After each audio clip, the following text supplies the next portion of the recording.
So Frazer Clarke and Fabian Wardley put on a masterclass show on the weekend for the British heavyweight title.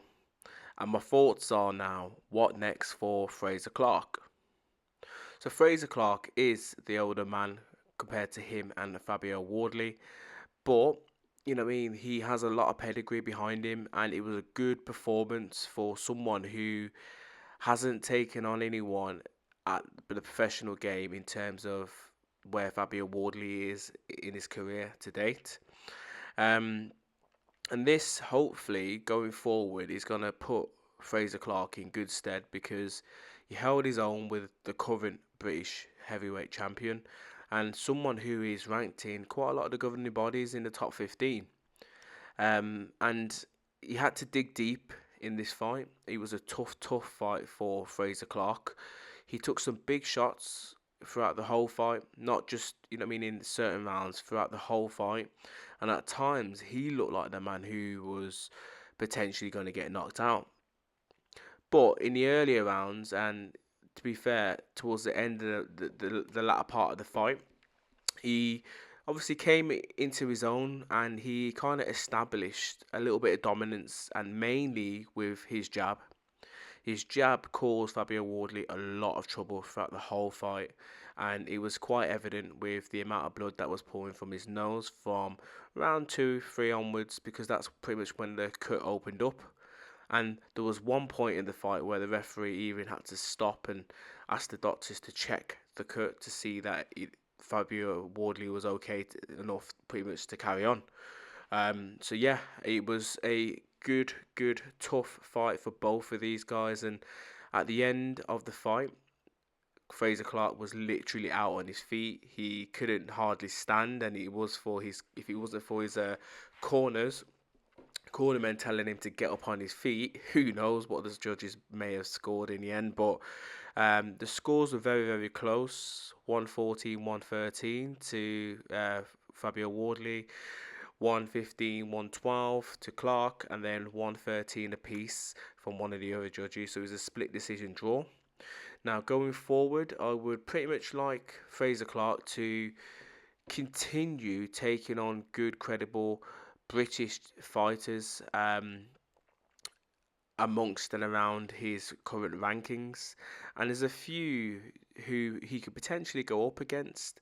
One of them was on the bill, and he fought and he lost, which is a shame. But again, it's just another person to kind of add on to your resume. You're probably not going to get a lot of accolades for beating this person, and that's Steve Robinson.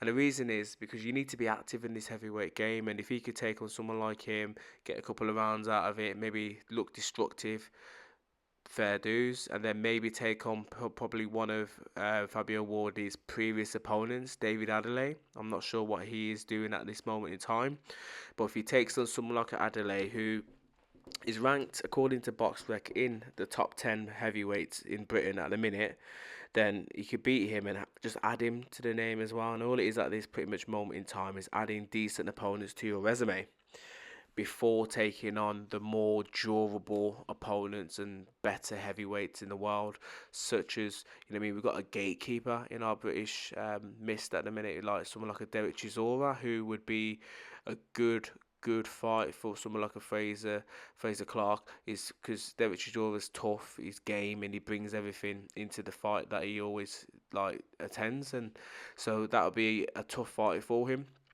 Something that I wouldn't want him to see him go up against next, but something maybe in the near future. And even a Joe Joyce as well.